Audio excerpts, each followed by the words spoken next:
kindergartners. We're going to continue working on our stories from Writer's Workshop. Yesterday, Mrs. Pollock showed you how you can add some speech bubbles and some dialogue into your stories. Today, we're going to continue talking, and we're going to talk about punctuation. Do you know that word? Let me show you the word. This is the word that says punctuation. Can you clap it with me? Punctuation. Let's count the syllables. Ready? Count it on our fingers. Punctuation. Okay, punctuation has 4 syllables. It's a pretty big word. Well, what is punctuation?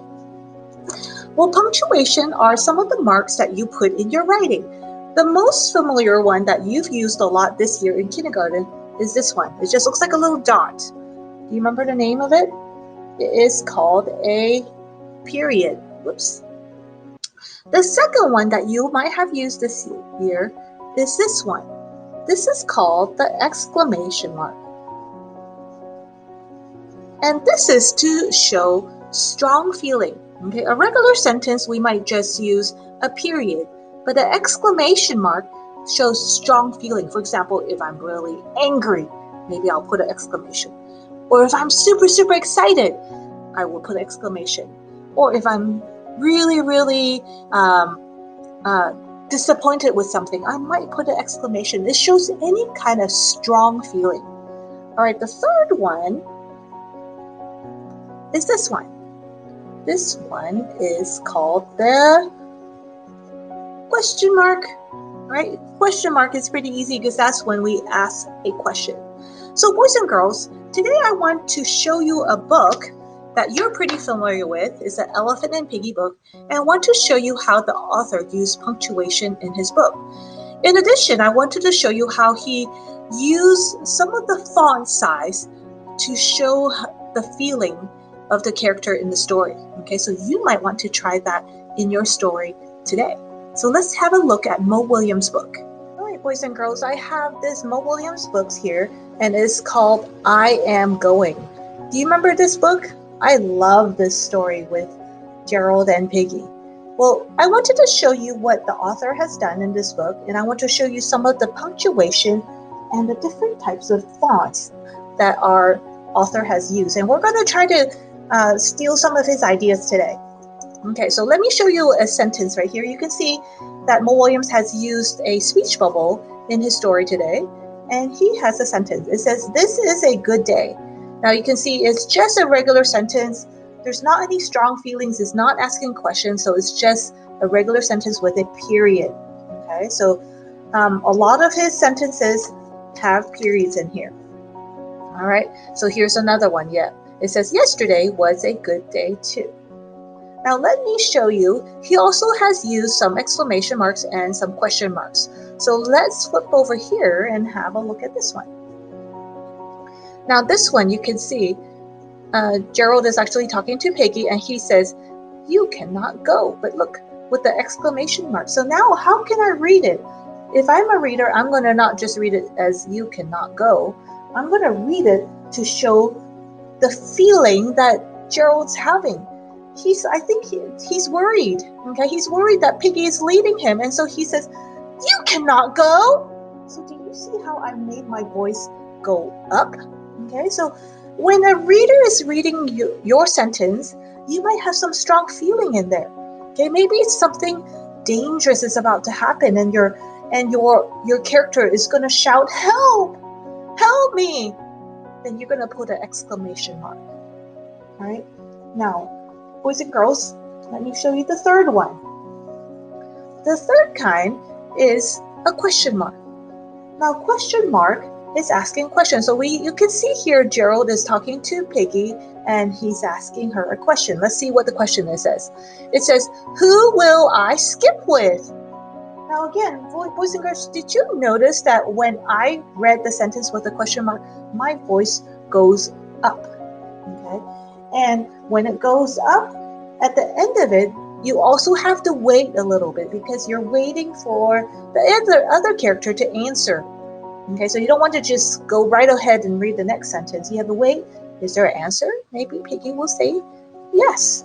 Or maybe Piggy says, "No, I want to jump instead of skipping." Now, but on a regular sentence, boys and girls, let's go back to that regular sentence. Okay, here is a regular sentence. How would I read it? Would my voice go up or would it go down? Now, on a period, listen carefully. Well, I am going. Did you hear? My voice kind of went down when I have a period.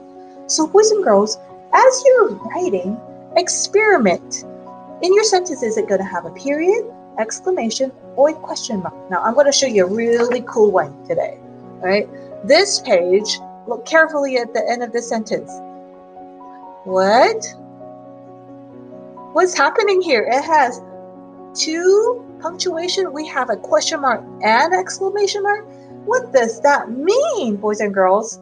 Well, when you have something like this, you're actually the character here is not only are they asking a question, but they're also showing a strong feeling. So here, Elephant just found out that Piggy's leaving, and so she's saying this like this: "You are going away?" So she's asking, and she's worried.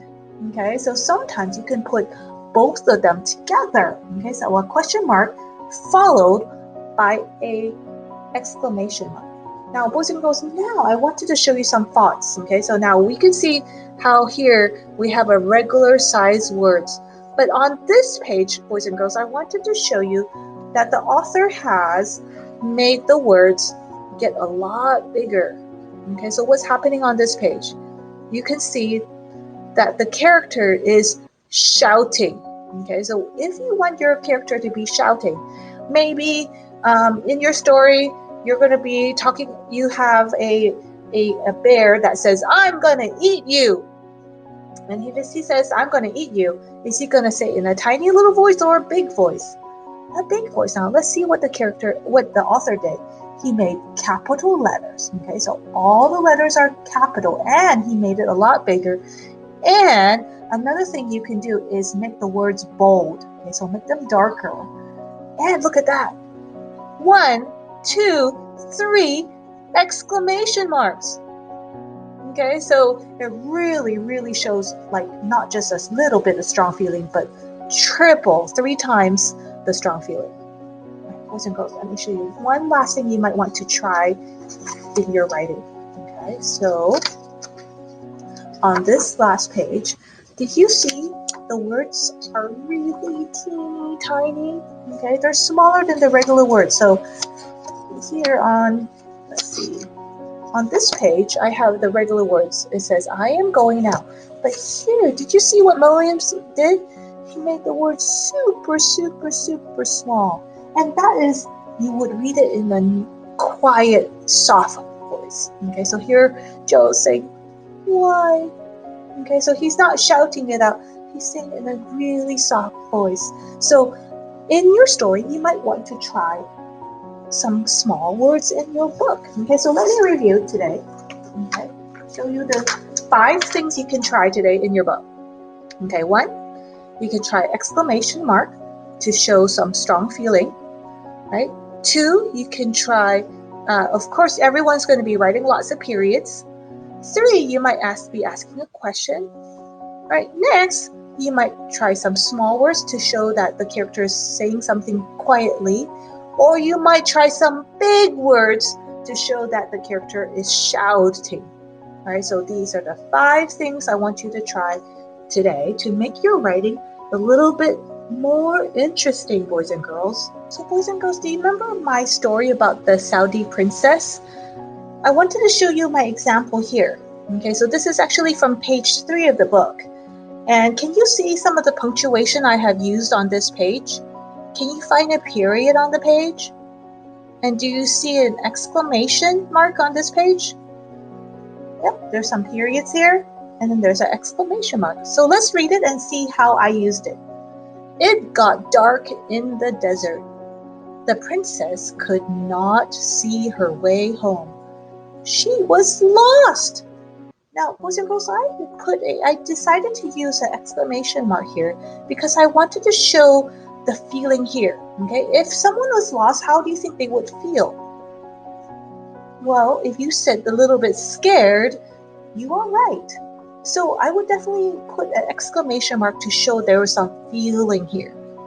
Okay, let's go over here. Suddenly, she saw a shooting star pointing to the way home. She followed the light and found her house. Do you think we can change one of these periods to an exclamation mark? Well, suddenly she saw a shooting star pointing to the way home. I think it could show some excitement here. Okay, now another thing I can do is maybe there might be a word on here that I can make it bigger. Okay, so let's see. I think the word shooting star is kind of important, okay, because I thought when she saw that shooting star, that was like the thing that solved the problem. So I'm actually going to make it a lot bigger here. And so the reader can see that this was a really important word, and I'm going to make it bigger here. Now, when you're writing it, you could even make it all capital letters. So if there's a word that you want the character to be shouting out, you can make it like that. Okay, and actually I'm going to even put some little stars right next to the word because I think that will be really cool. Okay. So boys and girls, I want you to try some of these out today. All right, so go get your writing book out right now. Okay, get your book out and off you go.